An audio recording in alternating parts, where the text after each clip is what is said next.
Esta es la placenta. Es un órgano importantísimo que favorece el desarrollo del embarazo, y respecto a la filogenia placentaria se refiere al origen, a la formación, al tipo, a la estructura y desarrollo placentario. ¿Qué es placentación? Es el proceso a través del cual las células trofoblásticas dan origen a la placenta. Seguimos con respecto a la placentación y decimos que según el desarrollo filogenético de nuestra especie, de acuerdo a la relación entre el trofoblasto corial con la decidua uterina y con sus elementos, el autor Grosser dividió las variedades de placentación corioalantoidea en 4 tipos. La placenta epitelio corial de nutrición histiotrófica está presente en la cerda, en la yegua. La placenta sindesmo corial de nutrición histiotrófica tipo linfotropa está presente en los rumiantes. La placenta endotelio corial de nutrición hemotrófa está presente en los carnívoros como ser gata, perra. Y la placenta hemocorial, la nutrición es hemotrófica y está presente en los roedores, en los primates y en nuestra especie, que se caracteriza porque el trofoblasto erosiona los capilares maternos. Entonces, según la filogenia placentaria de la especie humana, la placenta de nuestra especie es hemocorial. Esta imagen representa a los diversos tipos de placentas: epitelio corial, sindesmo corial, endotelio corial, y la nuestra es la filogenia hemocorial. La placenta viene del griego plakous, que quiere decir torta. Genera un medio de unión e intercambio de oxígeno y nutrientes entre el feto y la madre. Es un órgano endocrino, fuente de muchas hormonas y mediadores químicos indispensables para mantener el embarazo. Con respecto al desarrollo placentario, tenemos el periodo prevellositario, que se da del día 6 al 13 de la postconcepción. Este periodo prevellositario se subdivide en la etapa prelacunar y en la etapa lacunar. La etapa prelacunar se da del día 6 al 9 de la postconcepción, mientras que la etapa lacunar se da del día 9 al 13 de la postconcepción. En la etapa prelacunar se produce la formación y desarrollo del citotrofoblasto, que también se llama trofoblasto vellositario, y se da la formación del sincitio trofoblasto, que también se denomina trofoblasto extravellositario. En la etapa lacunar, que se presenta del día 9 al 13 de la postconcepción, el sincitio trofoblasto se vacuoliza, dando lugar a la formación de lagunas. Esas lagunas se contactarán con los vasos sanguíneos maternos. En el día 12, el sincitio trofoblasto erosiona la capa muscular de los vasos espiralados uterinos maternos. De esta forma ingresará sangre o ingresa sangre, la sangre materna, a las lagunas, dando origen al tipo hemocorial de la placenta humana. Es en el día 12 de la postconcepción cuando el sincitio trofoblasto erosiona la capa muscular de los vasos espiralados uterinos, dando origen al tipo hemocorial de la placenta humana. Acá tenemos una masa celular implantada y podemos observar el sincitio trofoblasto en contacto de la decidua materna. El endometrio gestante se lo denomina decidua. La decidua se refiere al endometrio gestante.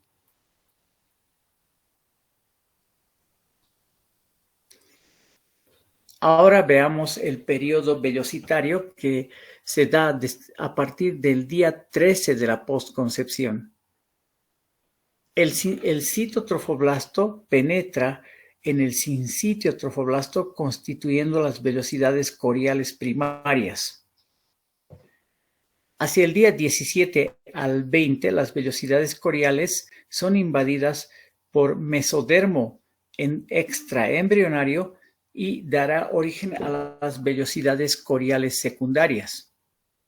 Entre las 5 a 6 semanas de la postconcepción se forman los capilares fetoplacentarios por medio de un proceso de angiogénesis que invaden las vellosidades coriales secundarias y se transforman en vellosidades coriales terciarias. De esta manera se origina la circulación fetal.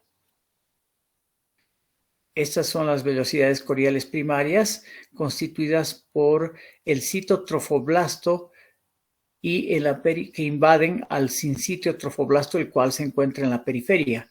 Estas son las vellosidades coriales secundarias, donde las células mesodérmicas, hay un centro mesodérmico que se encuentra entre las células del citotrofoblasto y en la periferia las células del sincitio trofoblasto. Las vellosidades coriales terciarias ya se observa el desarrollo de los capilares vellosos. Estas células azules son las células de Hofbauer, que son macrófagos que controlan el desarrollo vascular capilar en sus inicios del desarrollo placentario. Las vellosidades coriales terciarias, características de las vellosidades coriales terciarias. Veamos, cada uno de los troncos de una vellosidad corial y sus ramificaciones, es decir, cada vellosidad terciaria va a estar presente en un cotiledón placentario, llamado también lóbulo placentario.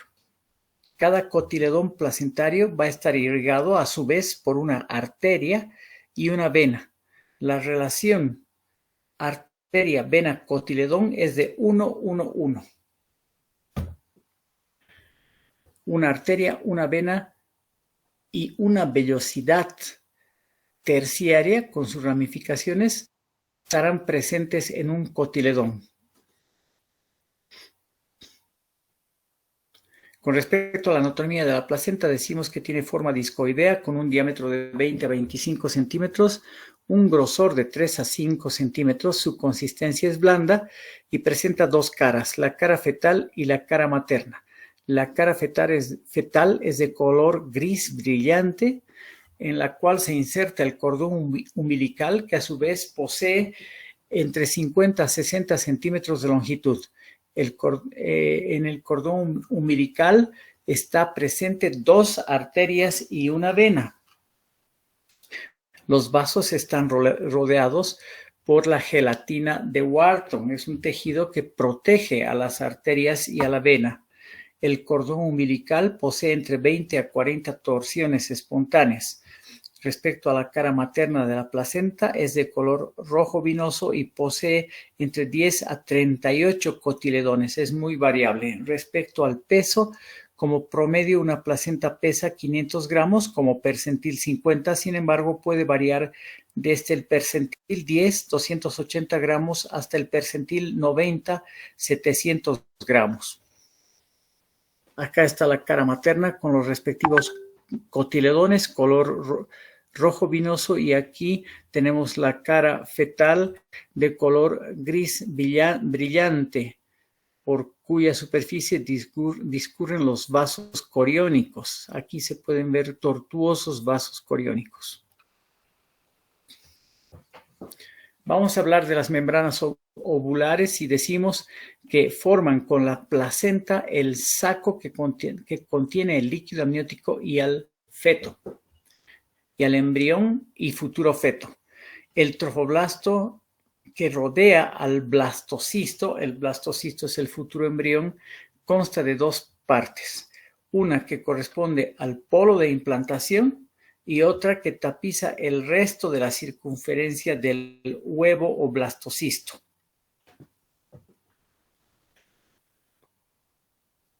Al aparecer las vellosidades coriales, se forma el corion frondoso. El corion frondoso es abundante, tiene forma de dedos de guantes que se expanden y entra en contacto con la decidua. Ya les he dicho que la decidua es el endometrio gestante. Entra en contacto con la decidua y constituirá la placa corial de la futura placenta. Mientras que el corion capsular cubre la superficie libre del blastocisto, del futuro embrión del huevo, es decir, del blastocisto o futuro embrión, también llamado huevo al principio. El corion capsular cubre dicha superficie libre, envuelve y entrará, a medida que avanza el embarazo, entrará en contacto con el endometrio, llamado también decidua, y originará el corion leve o calvo. Respecto a la decidua, ya hemos dicho, decidua es el endometrio gestante. El endometrio gestante se subdivide en diferentes zonas según sus relaciones topográficas con el huevo, con el blastocisto. Tenemos la decidua capsular o refleja que cubre la superficie libre del huevo, la decidua basal o interútero placentaria que está situada en contacto con el corion frondoso y desarrollará la futura placenta, y la decidua parietal overa que se encuentra en el resto de la cavidad uterina, tapizando el resto de la cavidad uterina, y a medida que avanza el embarazo se fusionará con la decidua capsular en las primeras semanas del segundo trimestre. Bien, las estructuras color amarillas tenemos el número 5, es la decidua basal o interplacentaria, la decidua basal o interúteroplacentaria, en contacto con esas expansiones digitiformes, que es el número 4, color azul, que es el corion frondoso. El número 2 es la decidua parietal overa. El número 1 es la decidua capsular o refleja, que a medida que avanza el embarazo, esa estructura que envuelve al huevo va a crecer y se va a fusionar. El número 1 se fusionará con el número 2. El número 3 es una capa color azul también que envuelve al huevo y es el corion calvo o leve o liso, que formará la futura membrana coriónica. Bueno, entonces aquí lo vemos al embrión. El embrión está cubierto por el futuro líquido amniótico. Acá tenemos la cavidad amniótica. Mientras que el número 3 les dije que es el corion calvo leve. Y aquí tenemos un espacio en blanco que es la cavidad coriónica que se encuentra entre el número 1 y 2, que cuando se fusione el corion capsular la decidua capsular con la decidua parietal overa, desaparece esa cavidad coriónica, quedando solamente la cavidad amniótica. Veamos aspectos del amnios. El amnios, la membrana amniótica, constituye la capa más interna. Es una estructura avascular que está en contacto con el líquido amniótico. Yendo de adentro a afuera, posee una capa epitelial, una membrana basal, una capa compacta acelular, una capa de células mesenquimatosas y una zona esponjosa relativamente acelular que se pone en contacto con el corion, con la membrana coriónica. La superficie apical de las células epiteliales de la capa epitelial posee microvellosidades con funciones de transferencia entre el líquido amniótico y el amnios. Las células mesenquimáticas de la capa de células mesenquimatosas producen colágeno que dan resistencia a la membrana amniótica. Las células mesénquimas producen citoquinas, también estas mismas células mesenquimáticas o mesénquimas producen citoquinas, son pequeñas proteínas, las citoquinas, importantes como respuesta inflamatoria a distintas noxas y están asociadas su presencia al inicio del trabajo de parto y está asociada su presencia durante las modificaciones en el trabajo de parto. Anatómicamente se diferencian tres tipos de amnios. El amnios reflejo, que se fusiona con el corión leve y ambas capas tapizan la cavidad uterina. El amnios placentario, que recubre la superficie fetal de la placenta, recubre la cara fetal de la placenta, y el amnios umbilical, que cubre todo el cordón umbilical. Hay tres tipos de amnios: amnios reflejo, amnios placentario y amnios umbilical. El amnios es metabólicamente activo y está involucrado en el transporte de agua y solutos para mantener la homeostasis del líquido amniótico. Produce diversas sustancias bioactivas como péptidos vasoactivos, factores de crecimiento y citoquinas. Hablemos brevemente del corium. El corium se pone en contacto con la caduca por fuera y con el amnios por dentro. Caduca es decidua. Cuando dice caduca se refiere a la decidua. El corión deriva de la recubierta trofoblástica, que en su porción membranosa, al perder las vellosidades, se volvió corión calvo. El corión se forma a partir del corión calvo, leve o liso. Se llama corión calvo, leve o liso, como ya hemos visto. Forma el corión junto con el amnios cuando empieza el trabajo de parto. Cuando empieza a dilatarse el cuello, forma la bolsa de las aguas que favorecen la dilatación del cuello durante el trabajo de parto. Veamos la fisiología placentaria y hablemos de la circulación placentaria. La circulación placentaria se caracteriza por la circulación fetal y por la circulación materna. La circulación fetal. La sangre desoxigenada fetal llega del feto, la sangre desoxigenada del feto llega a la placenta a través de las dos arterias umbilicales, mientras que la sangre oxigenada viaja de la placenta al feto a través de la vena umbilical. Las ramas de los vasos umbilicales que discurren por la superficie de la placenta, es decir, por la placa coriónica, se denominan vasos coriónicos.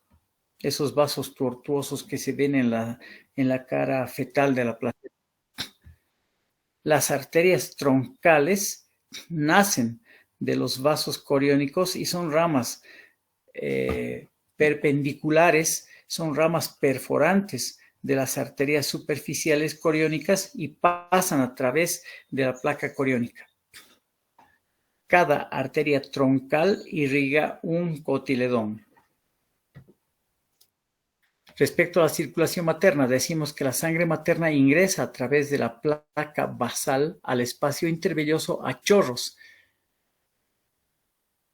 y es llevada a la placa coriónica por la presión arterial materna. La sangre se dispersa por el espacio intervelloso y baña la superficie externa de las vellosidades coriónicas terciarias y luego drena a través de los orificios venosos de la placa basal hacia las venas uterinas. Aquí tenemos unas imágenes del cordón umbilical con sus dos arterias uterinas y su arteria umbilical. Esta es una vellosidad corial terciaria, como un árbol ramificado. Aquí está el espacio intervelloso de un lado y de otro lado, separado por tabiques, por septums. Estos son los vasos espiralados maternos, las arterias, y aquí están las venas maternas. Este es el músculo uterino. Entonces, esta es una estructura de la placenta, ¿no? Acá tenemos esta estructura, es la decidua, ¿no? El endometrio gestante. Las velocidades terciarias, una velocidad terciaria, un cotiledón, una velocidad terciaria, otro cotiledón, cada cotiledón separado por los septums, ya, el cordón umbilical, constituido por 2 arterias y una vena.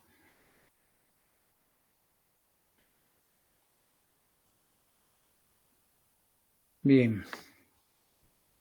Nuevamente, otra estructura de la placenta.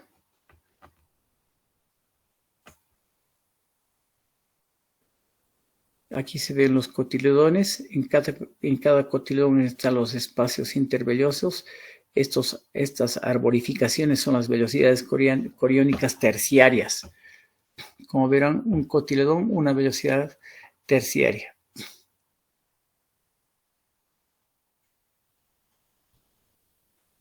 Veamos a la placenta como órgano de intercambio.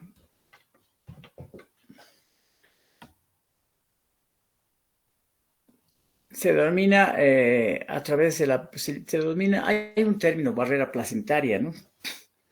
El intercambio de la placenta se da por los siguientes mecanismos: por difusión pasiva, por difusión facilitada, por transporte activo, por endocitosis y por exocitosis. El principal tejido endocrino de la placenta es el sincitio trofoblasto, que cubre las velocidades coriónicas. Las hormonas liberadas por la placenta, de acuerdo a su naturaleza, se dividen en hormonas de estructura proteica, las hormonas proteicas, y las hormonas esteroideas. Vamos a ver a las hormonas proteicas. Hormonas similares a las hormonas producidas por el hipotálamo. Tenemos la hormona estimulante de la corticotrofina, está presente en el citotrofoblasto y la decidua. La hormona estimulante de las gonadotrofinas estimulan la liberación de la gonadotrofina coriónica humana. La hormona estimulante de la tirotrofina, que es de papel poco significativo. La somatostatina, que podría ser un factor inhibidor de la somatotrofina coriónica humana. La somatotrofina coriónica humana es el lactógeno placentario, también se llama lactógeno placentario.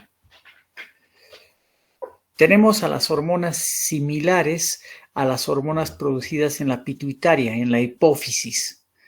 Están presentes en el sincitio trofoblasto.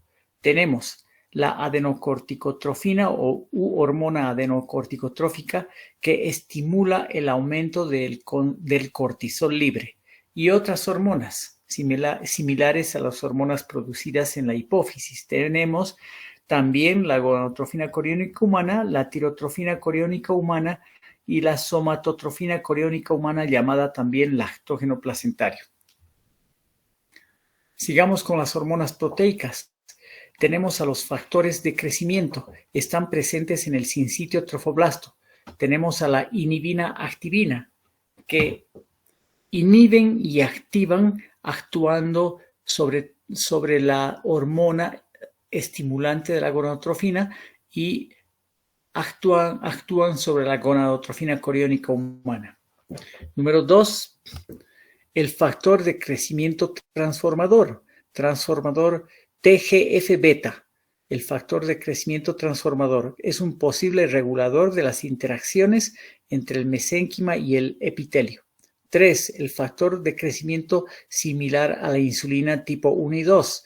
Aquí está su sigla: Insulin Growth Factor 1, Insulin Growth Factor 2. ¿Qué hacen? Estimula la síntesis de prolactina en las células deciduales y podría influir sobre la esteroidogénesis. 4. El factor de crecimiento epidérmico, que aumenta la liberación de la gonadotrofina coriónica humana y del lactógeno placentario. Otras hormonas proteicas, tenemos la glicoproteína beta 1 o B1, embarazo específica.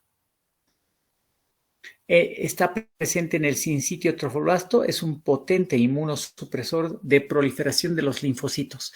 Ayudaría a impedir el rechazo del embarazo en la implantación del trofoblasto, del blastocisto, perdón.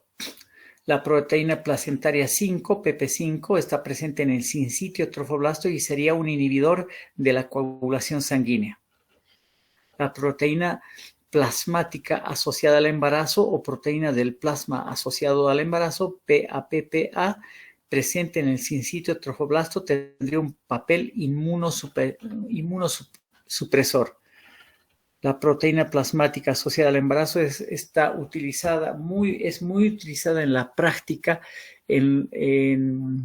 para el tamizaje, para el screening, para el rastreo de alteraciones o cromosomopatías en aquellas gestantes añosas sobre todo. Se puede solicitar dosificación de esta proteína junto con la dosificación de otras proteínas para descartar síndrome de Down. Tenemos a la prolactina, que está presente en la decidua, regula el flujo de agua y electrolitos a través de las membranas fetales. Disminuye la permeabilidad del amnios del feto hacia la madre. La relaxina está presente en la decidua. La proteína ligadora del factor de crecimiento similar a la insulina 1, BP es binding protein, BP quiere decir binding protein, ligadora quiere decir, está presente en la decidua, inhibe la unión del factor de crecimiento similar a la insulina 1 a los receptores de la decidua. La proteína placentaria 14 está presente en la decidua, tendría funciones inmunosupresoras. La hormona gonadotrofina coriónica humana mantiene la vitalidad del cuerpo lúteo las 10 primeras semanas del embarazo, para que el cuerpo lúteo libere progesterona y así la progesterona estimular el desarrollo embrionario. Por medio de mecanismos autócrinos y parácrinos interviene en la diferenciación de las células trofoblásticas, la hormona gonadotrofina coriónica humana. Estimula la esteroidogénesis adrenal y placentaria. Estimula los testículos fetales para la secreción de testosterona y tiene actividad tirotrófica. La dosificación de la gonadotrofina coriónica humana es la prueba que más se utiliza en la parte clínica, tanto para el diagnóstico como la evolución del embarazo precoz.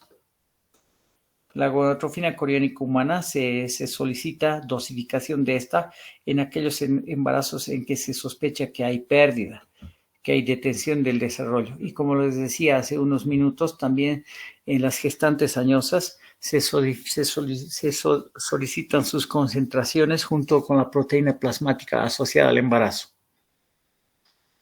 Se la utiliza para el diagnóstico y seguimiento del embarazo ectópico y para la enfermedad trofoblástica gestacional.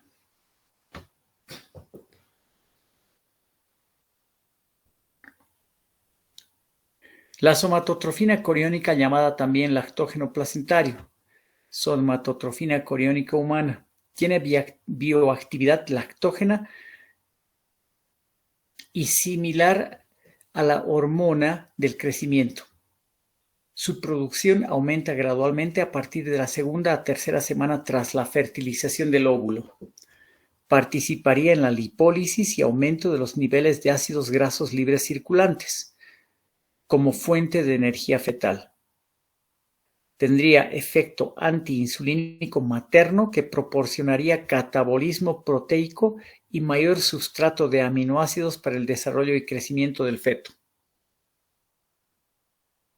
La hormona liberadora de corticotrofina, estimula la liberación de la hormona adenocorticotrófica o corticotrofina. participa en el pico de glucocorticoides fetales para la maduración fetal en el tercer trimestre. Tanto la hormona estimulante de la corticotrofina como la hormona adenocorticotrófica aumentan sus concentraciones cuando hay disminución del flujo sanguíneo en caso de estrés fetal, en caso de restricción de crecimiento intrauterino, en caso de preeclampsia, en caso de sufrimiento fetal agudo y parto prematuro. Estimularía la síntesis de prostaglandinas por las membranas y la placenta. Vamos a hablar ahora de las hormonas esteroideas y vamos a hablar de la progesterona. La placenta al término del embarazo puede sintetizar hasta 300 miligramos día, es decir, 10 veces más que la cantidad sintetizada por el cuerpo lúteo durante las primeras semanas del embarazo. Se sintetiza en el sincitio trofoblasto a partir del colesterol transportado en las lipoproteínas maternas. Se sintetiza a partir del colesterol. Se secreta fundamentalmente hacia el compartimento materno y tendría propiedades útero-inhibidoras tanto locales como sistémicas. La progesterona que se libera al compartimiento fetal es convertida en esteroides adrenales fetales, es convertida en cortisol y dehidroepiandrosterona. Los estrógenos. La placenta no puede convertir la progesterona en andrógenos, que los andrógenos son los precursores de los estrógenos. Por lo tanto, la síntesis de estrógenos placentarios depende de la fuente de sus precursores androgénicos, como ser el sulfato de dehidroepiandrosterona en las suprarrenales materna y fetal. Esta interacción entre la placenta y el feto para la producción de estrógenos fue la base del concepto unidad feto-placentaria. La síntesis de estrógeno, a diferencia de la progesterona, no es necesaria para el mantenimiento del embarazo. Otros factores hormonales insolubles. Tenemos los neuropéptidos, similares a los expresados a nivel hipofisiario, jugaría un papel regulador en la secreción hormonal. La leptina, sintetizada en el sincitio trofoblasto. A su vez, estos factores hormonales se asociaron a complicaciones del embarazo, tales como en la preeclampsia y en la diabetes materna.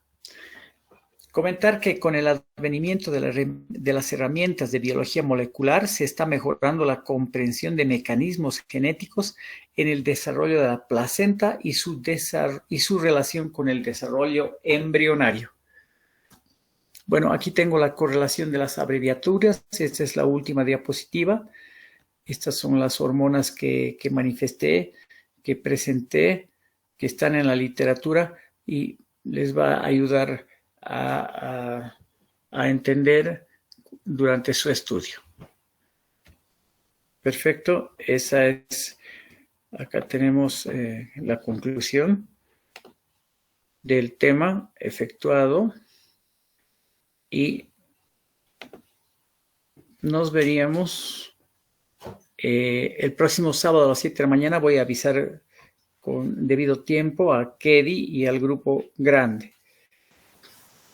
Espero que esto les sirva. Siempre es bueno